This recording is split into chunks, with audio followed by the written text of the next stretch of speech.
के ना देख, रुक रुक के ना देख, रुक रुक के। अभी डाउनलोड करें तक ऐप।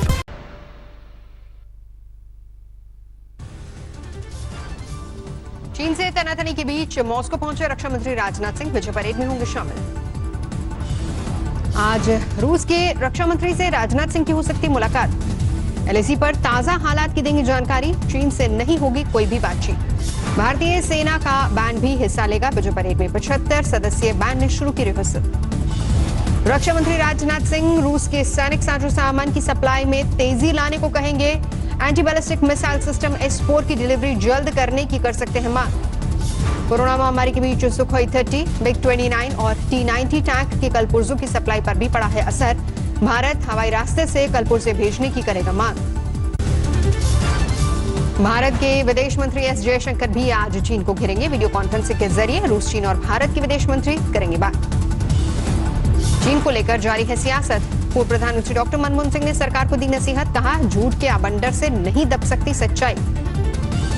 मनमोहन सिंह ने प्रधानमंत्री मोदी को दी तोल मोल कर बोलने की नसीहत। कहा, मजबूत नेतृत्व का विकल्प नहीं है भ्रामक प्रचार। मनमोहन सिंह के वार पर बीजेपी का पलटवार। जेपी नड्डा बोले, कांग्रेस ने चीन को दी भारत की 43,000 किलोमीटर जमीन। बीजेपी ने मनमोहन सिंह को घेरा। मुख्तार अब्बास नकवी बोले, वो शरीफ इंसान है, उन्हें जो लिखकर मिला वो बोल दिया। भारत और चीन के कोर कमांडरों के बीच 11 घंटे तक लंबी बैठक चली। एलएसी पर तनाव कम करने के लिए आज फिर हो सकती है बैठक। चीन के मॉल्डो में हुई बैठक। चीनी सेना ने किया था बैठक का आग्रह। बैठक में भारत ने गलवान में हिंसक झड़प का उठाया मुद्दा। चीनी सेना से पीछे हटने का वक्त बताने को कहा। फिंगर 4 पर चीनी सेना के जमा सख्त रुख। चीन से सभी बिल्डअप खत्म करने के लिए कहा गया। लद्दाख में पेंगोंग झील के पास भी भारत चीन में तनातनी। दोनों तरफ से 1,000 से ज्यादा सैनिकों की तैनाती। चीन सरहद पर हालात के मद्देनजर गृह मंत्रालय की बड़ी बैठक। लद्दाख में सड़क निर्माण जल्द पूरा करने का निर्देश। सामने आया भारत और चीन के जवानों की झड़प का ताजा वीडियो। मास्क पहने दिखाई दे रहे हैं दोनों ओर के सैनिक। सिक्किम सरहद के पास का हो सकता है वीडियो। फौजियों के चेहरे पर मास्क की वजह से हाल की घटना होने का अनुमान। टूट गया पिथौरागढ़ में चीन सीमा को जोड़ने वाला पुल। भारी भरकम मशीन गुजरने के दौरान हादसा। कैमरे में रिकॉर्ड हुई पूरी घटना। जारी है चीन को लेकर लोगों का गुस्सा। चीनी उत्पादों पर प्रतिबंध की मांग को लेकर हल्ला बोल। मुंबई में भी चीनी सामानों के बहिष्कार की अपील। एमएनएस कार्यकर्ताओं ने जमकर की नारेबाजी। समस्तीपुर में शहीद अमन के घर पहुंचे बिहार के डिप्टी सीएम सुशील मोदी। 36 लाख का दिया चेक। जम्मू कश्मीर के नौशहरा सेक्टर में पाकिस्तान ने की अंधाधुंध गोलीबारी। सेना का एक जवान शहीद। एलओसी पर जवान के शहीद होने के बाद भड़का लोगों का गुस्सा। पाकिस्तान के खिलाफ विरोध प्रदर्शन। अनंतनाग में सुरक्षा बलों ने की आतंकियों की घेराबंदी। दिन भर चली मुठभेड़ के बाद भाग निकले दहशतगर्द। प्रयागराज में शहीद दीपक सिंह की अस्थियां विसर्जित। गलवान घाटी में हुए थे शहीद। नेपाल की एक और सियासी बदले की चाल। वाल्मीकि नगर में गंडक बैराज में बांध की मरम्मत का काम रोका। गंडक नदी में बने बैराज 36 फाटक हैं, जिनमें 18 भारत और 18 नेपाल में हैं। संधि के मुताबिक भारत के जिम्मे है सुरक्षा और रखरखाव का काम। मध्य प्रदेश सरकार में पूर्व मंत्री गोविंद सिंह ज्योतिरादित्य सिंधिया पर बोला जुबानी हमला। सिंधिया परिवार के लिए गद्दार शब्द का इस्तेमाल किया। बर्धमान में बीजेपी सांसद सौमित्र खान ने ममता बनर्जी पर बोला हमला। मुख्यमंत्री को तोलाबाज बोलते हुए कहा वो बिक चुकी हैं। छत्तीसगढ़ के खाद्य मंत्री अमरजीत भगत के जन्मदिन पर उड़ी सोशल डिस्टेंसिंग की धज्जियां। मंत्री के बेटे ने कंबल, शॉल और मास्क बांटे। आप सांसद संजय सिंह की पत्नी ने वसंत कुंज झुग्गी बस्ती में बांटा राशन। भीड़ ने तोड़ा सोशल डिस्टेंसिंग। मऊ में बीते साल दिसंबर में सीए के खिलाफ प्रदर्शन करने वाले 22 लोगों पर यूपी पुलिस ने गैंगस्टर एक्ट लगाया। 18 प्रदर्शनकारियों पर 25-25 हजार का इनाम घोषित किया गया। मुंबई में 50 डोर स्टेप मेडिकल वैन का उद्घाटन। डीएमसी कमिश्नर इकबाल सिंह चहल ने किया उद्घाटन। उत्तराखंड में शुरू हुई बची हुई बोर्ड की परीक्षाएं। कोरोना और लॉकडाउन के चलते पहले रोकी गई थी। देश में तेजी से बढ़ा कोरोना का ग्राफ। 24 घंटे में सामने आए 14,821 नए मामले। 4,25,000 के पार पहुंचा आंकड़ा। 24 घंटे में कोरोना ने ली 445 लोगों की जान। अब तक 13,699 लोगों की जान ले चुका है ये वायरस। महाराष्ट्र में 24 घंटे में 3,721 लोग संक्रमित, 24 घंटे में 113 लोगों ने तोड़ा दम। अब तक सूबे में 1,35,796 लोग संक्रमित। दिल्ली में भी कोरोना का प्रचंड प्रहार, 2,909 केस सामने आए। दिल्ली में अब संक्रमितों की संख्या 62,655 हो गई। दिल्ली में कोरोना के बढ़ते ग्राफ के बीच सीएम ने किया रफ्तार के स्थिर होने का दावा, 25,000 एक्टिव केस का दिया हवाला। दिल्ली में होम आइसोलेशन में रहने वाले मरीजों को ऑक्सीजन मुहैया कराई जाएगी, रोजाना 18,000 टेस्ट का दावा। दिल्ली के नारायणा में प्रशासन की टीम पर हमला, कंटेनमेंट जोन से बाहर निकलने से रोकने पर लोगों ने किया पथराव। मुंबई में कोरोना की रोकथाम के लिए बीएमसी ने शुरू की रैपिड एक्शन प्लान, कंटेनमेंट इलाकों में door to door survey. Karimganj जिले के पाथरकांडी विधानसभा से बीजेपी विधायक कृष्णेंद्र पाल कोरोना पॉजिटिव, मुख्यमंत्री सर्बानंद सोनोवाल ने नियम तोड़ने वालों पर सख्त कार्रवाई के निर्देश दिए। जालौर में आज से शुरू होगी कोरोना टेस्टिंग लैब, अब जांच रिपोर्ट के लिए नहीं करना पड़ेगा लंबा इंतजार। नोएडा में 24 घंटे में कोरोना के 103 नए मामले सामने आए, अब तक 19 मरीजों की मौत। यूपी में कोरोना के मामले में बड़ा उछाल, एक दिन में 1,137 नए मामले बढ़े, कुल मरीजों का आंकड़ा 17,700 के पार। तमिलनाडु में एक दिन में 2,500 से ज्यादा नए मामले बढ़े, कुल आंकड़ा 59,000 के पार। अब तक 757 मरीजों ने दम तोड़ा। गुजरात में एक दिन में 580 नए मरीज बढ़े, कुल आंकड़ा 27,200 के पार। अब तक 1,663 की मौत। बंगाल में एक दिन में 400 से ज्यादा नए मामले सामने आए, कुल आंकड़ा 13,900 के पार पहुंचा। अब तक 555 की मौत। रायबरेली में एक शख्स ने पुलिस कार्यालय के सामने आत्महत्या की कोशिश की, पुलिस ने भेजा जेल। घर के सामने नाली खंचा बनाने से थे नाराज। गाजियाबाद की मसूरी थाने पर लोगों का हंगामा, सड़क पर कार खड़ी करने के आरोप में पुलिस की पिटाई से नाराज। छिंदवाड़ा में सरकारी मिट्टी के तेल की कालाबाजारी करने के आरोप में 4 गिरफ्तार, 600 लीटर मिट्टी का तेल जब्त। आंध्र प्रदेश के पश्चिम गोदावरी जिले में 98.5 किलो गांजा पकड़ा गया, एक कार में छुपाकर ले जाया जा रहा था गांजा।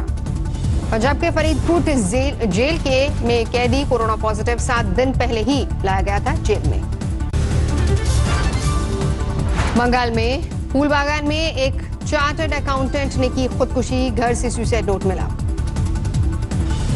चार्टर्ड अकाउंटेंट ने खुदकुशी से पहले बेंगलुरु में पत्नी का किया कत्ल, फिर बंगाल आकर सास का किया कत्ल। दिल्ली में महिला से छेड़खानी के आरोप में एक शख्स गिरफ्तार, सीसीटीवी में रिकॉर्ड हुई तस्वीरें। बुल्डाना में सेफ्टी टैंक से मोबाइल निकालने के चक्कर में पिता पुत्र की गई जान, जेसीबी की मदद से तोड़ा गया सेफ्टी टैंक। सुल्तानपुर में 3 तलाक का अनोखा मामला सामने आया, सऊदी अरब में रहने वाले एक शख्स ने अपनी पत्नी को व्हाट्सएप कॉल करके दिया 3 तलाक। कानपुर के राजकीय बालिका गृह में कोरोना विस्फोट से हड़कंप, 57 लड़कियों में कुछ संक्रमण, एक कर्मचारी भी पॉजिटिव। कानपुर शेल्टर होम कांड को लेकर योगी सरकार पर विपक्ष का हल्ला बोल, प्रियंका गांधी ने की मुजफ्फरपुर कांड से तुलना, अखिलेश ने की जांच की मांग। कानपुर बालिका गृह कांड को लेकर देवरिया में सपा कार्यकर्ताओं का प्रदर्शन, सीबीआई जांच की मांग। पंजाब के बरनाला में सेक्स रैकेट का भांडाफोड़, 3 महिलाओं समेत 10 लोग गिरफ्तार। राजस्थान के करौली में बेटी का टीका करने जा रही जीप हादसे का शिकार, लड़की की मां सहित 3 की मौत, आधा दर्जन लोग घायल।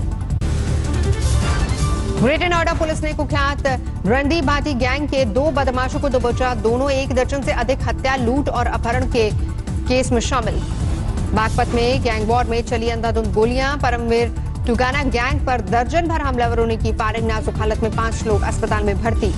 मध्य प्रदेश सरकार में मंत्री गोविंद राजपूत के आवास के बाहर बदमाशों ने चलाई गोली, गनमैन की शिकायत पर 2 आरोपी गिरफ्तार। गोपालगंज में रामाश्रय सिंह की पत्नी ने न्याय के लिए शुरू किया जल सत्याग्रह, हत्यारों की गिरफ्तारी की मांग। पोखर में बेटी के साथ कर रही है जल सत्याग्रह, 13 जून को पेट्रोल पंप पर गोली मारकर कर दी गई थी हत्या।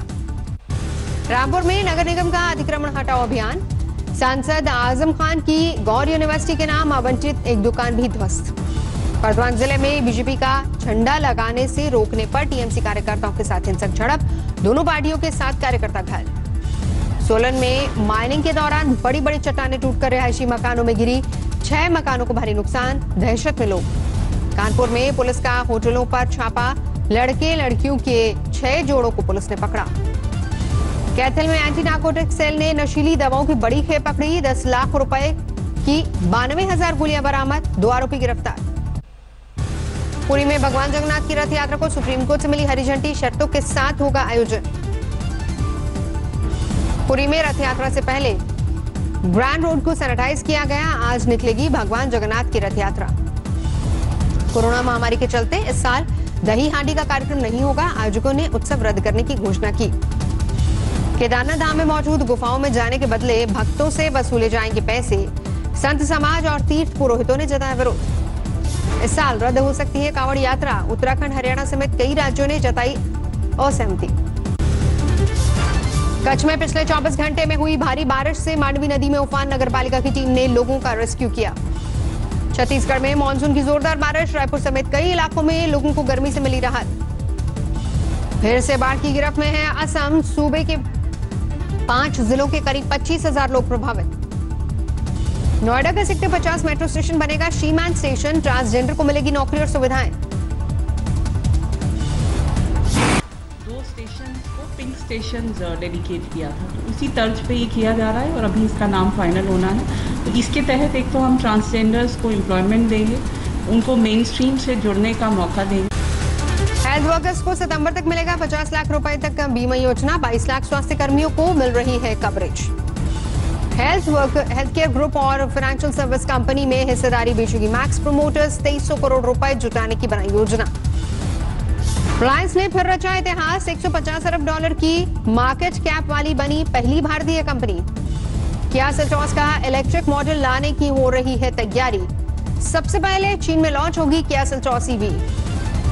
अमेरिकी सिंगर एकॉन लाएंगे अपनी क्रिप्टो करेंसी, इस्तेमाल के लिए बना रहे हैं एक अलग शहर। दुनिया में 90 लाख के पार पहुंची कोरोना के मरीजों की संख्या, करीब 4,71,000 लोगों की जा चुकी है जान। थमने का नाम नहीं ले रही कोरोना वायरस की रफ्तार, WHO के मुताबिक एक दिन में सामने आए रिकॉर्ड 1,83,000 नए मामले। ब्राजील में एक दिन में सामने आए 54,000 से ज्यादा नए मामले। अमेरिका में 24 घंटे में 36,617 केस। अमेरिका में 23 लाख से ज्यादा लोग कोरोना वायरस से संक्रमित, 1,22,000 लोगों की मौत। जर्मनी में कोरोना के बढ़ते मामलों के बीच कई इलाकों में फिर से लॉकडाउन का ऐलान, लोगों को घर में रखने के लिए लेनी पड़ रही है पुलिस की मदद। नमस्कार, मैं हूं अंजना ओम कश्यप। हमें उम्मीद है ये वीडियो आपको पसंद आया होगा। लेटेस्ट खबरों के लिए यूं ही देखते रहिए आज तक, और इस वीडियो के पसंद आने पर लाइक, शेयर एंड सब्सक्राइब करना ना भूलें।